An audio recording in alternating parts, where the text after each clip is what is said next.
कौनाचे मायबाप, कौनाचे गणगोत, या जगामध्ये कोणी कोणाचं नाही असं माऊली ज्ञानोबाराय सांगत होते.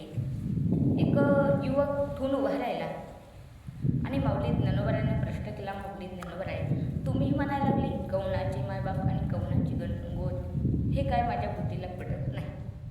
माऊली ज्ञानोबारायने विचारलं, कशामुळे पडत नाही? तो युवक म्हणाला, मला घरी जाईपर्यंत माझी आई झोपत नाही, मला घरी जाईपर्यंत माझे वडील झोपत नाही, मला घरी जाईपर्यंत माझा भाऊ दारामध्ये कुठली टाकून बसतो, मला घरी जाईपर्यंत माझी ताई माझी दीदी झोपत नाही. आणि तुम्ही म्हणालेत कौनाचे मायबाप आणि कौनाचे गणगोत, हे काय माझ्या बुद्धीला पटत नाही. माऊली ज्ञानोबारायांनी सांगितलं की हे मी तुला सिद्ध करून दाखवतो. काय म्हणले माऊली, तुला हे मी सिद्ध करून दाखवतो, परंतु 4 दिवस माझ्याजवळ राहावं लागेल. ठेवून घेतलं महाराज 4 दिवस. आणि त्या 4 दिवसामध्ये त्या युवकाला, त्या गृहस्थाला अशी विद्या शिकवली की या ध्यानमधला, ज्या शरीरामधला ध्यानू नावाचा प्राण जर बाजूला काढून ठेवला तर या शरीरावर केली जाणारी प्रक्रिया आपण स्वतःच्या डोळ्यांनी बघू शकतो.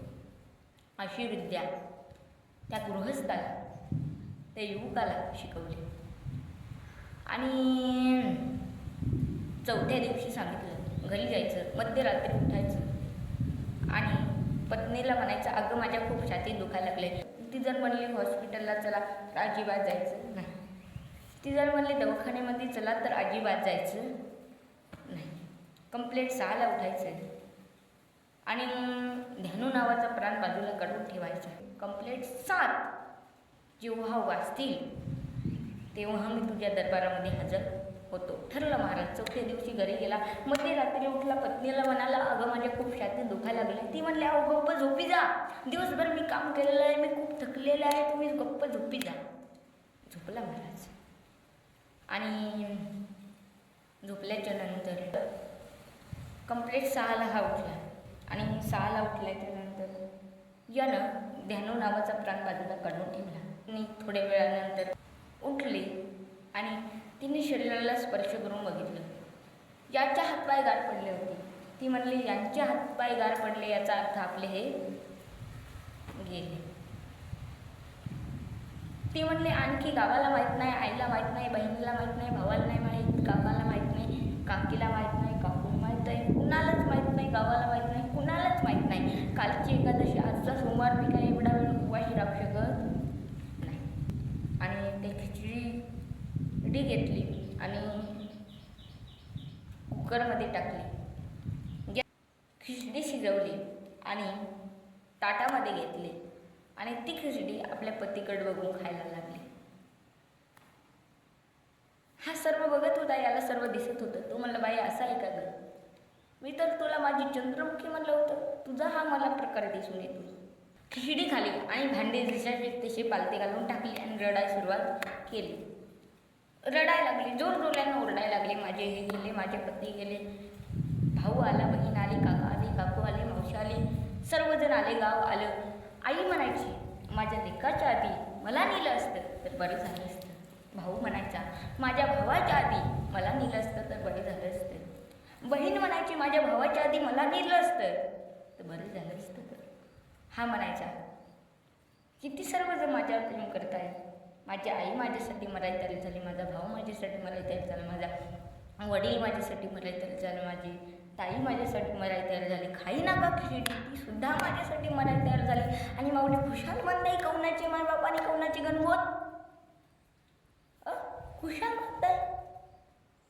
आणि थोडा वेळ झाला आणि थोडा वेळ झाल्याच्यानंतर 7 वाजले आणि माऊलीचं प्रगाटीकरण तिथे झालं. भिक्षा दे म्हणून आवाज दिला. आई पळत बाहेर गेली त्याची आणि ती म्हणाली, अहो तुम्हाला लाज वाटते का गं? लाज वाटते का? घरामध्ये प्रेत करून पडलंय आणि तुम्ही खुशाल भिक्षा मागायला आहे? माऊली ज्ञानोबा म्हणले, आई थोडंसं सांभाळून बोला, माझा नियम आहे, मी रोज 5 घरं मागत असतो, परंतु ज्या घरामध्ये जातो त्या घराचं स्वहितच करून येतो. आणि तिथे एक मध्यस्थी आला आणि तो मध्यस्थी म्हणला, हे भांडणं हावसात कशासाठी चाललीत.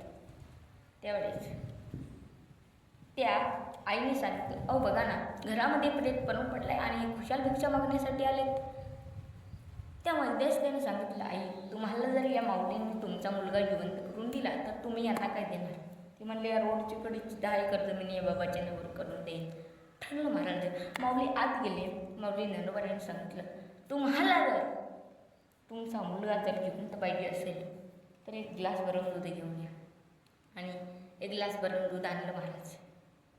आणि एक ग्लास भरून दूध आणल्याच्यानंतर त्याच्यावर काहीतरी मंत्र बोलले माऊली ज्ञानोबांनी. आणि त्याच्यावर मंत्र बोलल्याच्या नंतर माऊली ज्ञानोबांनी सांगितलं की हा दुधाचा ग्लास जो कोणी घेईल तो मरण, आणि तुमचा मुलगा, तुमचा भाऊ, तुमचा पती जिवंत होईल. माऊली ज्ञानोबांनी तो ग्लास त्याच्या आईकडे दिला आणि सांगितलं, आई तुम्ही हा दुधाचा ग्लास घ्या, तुम्ही मरताल आणि तुमचा मुलगा उठेल. ती आई म्हणली, अरे काही वेडा आहेस का, याच्या पाठीवर मला आणखी एक आहे, मी काय दुधाचा ग्लास घेत नाही. आणि बहिणीला विचारलं, ताई हा दुधाचा ग्लास तू घे, तू मरशील आणि तुझा भाऊ जिवंत होईल. ती म्हणली, याच्यासाठी मरून माझं कुठे सोडू, मी काय दुधाचा ग्लास घेत नाही. भावाला विचारलं, दादा हा दुधाचा ग्लास तू घे, तू मरशील आणि तुझा भाऊ जिवंत होईल. तो म्हणला, मी तर माझ्या खऱ्या आईचा आधार आहे, मी काय दुधाचा ग्लास घेत नाही. कोणीही दुधाचा ग्लास घ्यायला तयार होत नव्हतं महाराज. आणि पत्नीकडे दिला आणि माऊलीने सांगितलं, मावशी हा दुधाचा ग्लास तुम्ही घ्या, तुम्ही मरताल आणि तुमचे मिस्टर जिवंत होतील. ती म्हणली, याच्या पाठीवर मला आणखी 2 लेकरं आहेत. किती? 2 लेकरं आहेत, त्यांचा सांभाळ कोणी करायचा, मी काय दुधाचा ग्लास घेत नाही. आणि हा सर्व कार्यक्रम बघून वडील अगोदरच पळून गेले होते. कोणीही दुधाचा ग्लास घ्यायला तयार झालं नाही. त्यावेळेस माऊली ज्ञानोबांनी सांगितलं की तुम्ही कोणीही दुधाचा ग्लास घेत नाही, हा दुधाचा ग्लास मी घेऊ का. सर्वांचा होकार आहे. हो घ्या म्हणे, तुमचं काही नाही, तुम्ही दुधाचा ग्लास घ्या. माऊली ज्ञानोबांनी तो दुधाचा ग्लास घेतला महाराज. घटकन पिऊन घेतला. ते दुधाच्या ग्लासमध्ये काही टाकलेलं होतं आणि त्या प्रेताच्या मस्तकावरती हात ठेवला. तो ग्रस्त उठून उभा राहिला. माऊली ज्ञानोबांना शरण गेला आणि म्हणाला, माऊली ज्ञानोबा तुम्ही म्हणले तसंच झालं. कौनाची माय बाबा आणि कौनाची गणगोत, कोणी कोणाचं नाही. घराच्या बाहेर निघाला. पत्नीनं पॅन्टीला धरून मागं ओढलं. ती म्हणली, अहो चालले का. म्हणलं चाललो. मग लक्षात घ्या, या जगामध्ये नाही रे, नाही कुणाचे कोणी, नाही रे, नाही कुणाचे कोणी. भाऊ कुणाचा, बहीण कुणाची, कोण कुणाची, सगळे सोय रे. भाऊ कुणाचा, बहीण कुणाची, कोण कुणाची, सगळे सोय रे. नाही रे, नाही कुणाचे कोण, नाही रे, नाही